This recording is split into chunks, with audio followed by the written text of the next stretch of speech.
Thank you. ರಾಜ್ಯದ ಮುಕುಟ ಗಡಿ ಜಿಲ್ಲೆ ಬೀದರಿಂದ ನಾನು ಮಲ್ಲಿಕಾರ್ಜುನ್ ಮರ್ಕಲೆ. ಔರಾದ್ ತಾಲೂಕಿನ ತೆಲಂಗಾಣಕ್ಕೆ ಗಡಿಗೆ ಹೊಂದಿಕೊಂಡಿರುವ ವಿಜಯನಗರ ಬಾರ್ಡರ್ ತಾಂಡದಲ್ಲಿ ಕುಡಿಯುವ ನೀರಿಗಾಗಿ ಮಳೆಗಾಲದಲ್ಲಿ ಹಾಹಾಕಾರ ಅಂತ ಹೇಳ್ಬಹುದು. ಇಡೀ ಗ್ರಾಮದಲ್ಲಿ ಒಂದೇ ಒಂದು ಕೊಳವೆ ಬಾವಿ ಇದೆ ನೋಡಬಹುದು ನೀವು. ಈಗಾಗಲೇ ಇದು ಕೂಡ ಅಂದ್ರೆ ಟೋಟಲಿ ಒಂದ್ ಗಂಟೆ ಅರ್ಧ ಗಂಟೆ ನಡೀತು ಅಂದ್ರೆ ರೀತಿ ಡ್ರಾಪ್ ಆಗ್ಬಿಡ್ತಾ, ನೀರ್ ಬರಲ್ಲ. ಹೀಗಾಗಿ ನಿಜಕ್ಕೂ ಇಡೀ ಗ್ರಾಮದವರು ಇದೇ ಒಂದು ಬೋರ್ವೆಲ್ ಏನದಂದ್ರ ನೀರು ಒಯ್ತಾರ ಬೆಳಗ್ಗೆಯಿಂದಲೇ. ಈಗಾಗಲೇ ಬೆಳಗ್ಗೆಯಿಂದಲೇ ಸಾಕಷ್ಟು ಜನರು ಒಯ್ದಾರ. ಈಗ ಸುಮಾರು ಒಂದು 4-5 ಜನ ಮಾತ್ರ ಇದ್ದಾರ. ಈ ದೃಶ್ಯದಲ್ಲಿ ನೋಡಬಹುದು. ಟೋಟಲಿ ಗ್ಯಾಪ್ ಬರ್ತಿದೆ, ಗ್ಯಾಪ್ ಹೊಡಿತದ ಅಂದ್ರೆ ನೀರ್ ಏನದಂದ್ರೆ ಗ್ಯಾಪ್ ಆಗ್ತದ ಅಂತ ಹೇಳ್ತಾರ. ಹೀಗಾಗಿ ನಿಜಕ್ಕೂ ಈ ಒಂದು ತಾಂಡ ಜನ ಬೇರೆ ಬೇರೆ ಕಡೆ ಹೊಲ ಗದ್ದಿ ದೂರ ಬೇರೆ ಬೇರೆ ಕಡೆ ಹೋಗಿ ಕುಡಿಯೋ ನೀರು ತರಂತ ಪರಿಸ್ಥಿತಿ ಗೊತ್ತು ನಿರ್ಮಾಣ ಆಗ್ಯದ ಅಂತ ಹೇಳ್ಬಹುದು. ಇದು ಒಂದು ಬೋರ್ವೆಲ್ ಇಂದ ಮಾತ್ರ ಏನಂದ್ರೆ ಅವರು ನೀರು ತಗೊಂಡು ಹೋಗ್ತಾರ.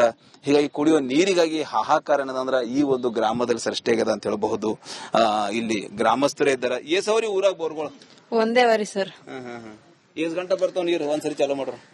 2 ಗಂಟೆ ಬರ್ತಾವ. ಈಗ ಗ್ಯಾಪ್ ಹೊಡೆದದ? ಹೊಡೆದ್ರಿ ಸರ್. ಎಲ್ಲರೂ ಇಲ್ಲಿದೆ ಹೋಯ್ತ್ರಿ ಊರ್ದಾಗಿನ ಎಲ್ಲರೂ?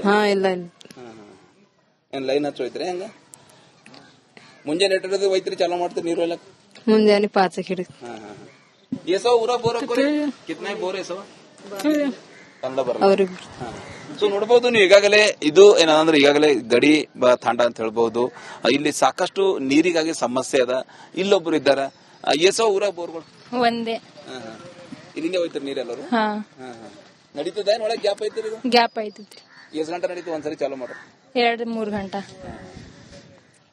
ಸೊ ನೋಡಬಹುದು ಇದು ಒಂದು ತಾಂಡ ಜನರ ಮಾತು ಅಂತ ಹೇಳ್ಬಹುದು. ಒಂದ್ಸರಿ ಚಾಲು ಆದ್ರ 2-3 ಗಂಟೆ ನಡೀತದ. ಹೀಗಾಗಿ ಸಾಕಷ್ಟು ಈ ಒಂದು ಬೋರ್ವೆಲ್ ಗ್ಯಾಪ್ ಆಗ್ತದ. ಹೀಗಾಗಿ ಕುಡಿಯೋ ನೀರಿಗಾಗಿ ನಮಗ್ ಹಾಹಾಕಾರ ಸೃಷ್ಟಿ ಇದೆ. ಹೀಗಾಗಿ ನೆರೆಯ ಇಲ್ಲಿ ತೆಲಂಗಾಣದ ಖರ್ಚುಗುತ್ತಿಗೆ ಹೋಗಿ ನಾವು ನೀರು ತರ್ತೀವಿ, ಇಲ್ಲಾಂದ್ರೆ ಬೇರೆ ಬೇರೆ ಹೊಲ ಗದ್ದೆ ಬೇರೆ ಬೇರೆ ಊರುಗಳಿಗೆ ಹೋಗಿ ಕುಡಿಯೋ ನೀರು ತರಂತ ಪರಿಸ್ಥಿತಿ ಇವತ್ತು ನಿರ್ಮಾಣ ಆಗ್ಯದ ಅಂತ ಹೇಳ್ತಾ ಇದ್ದಾರೆ.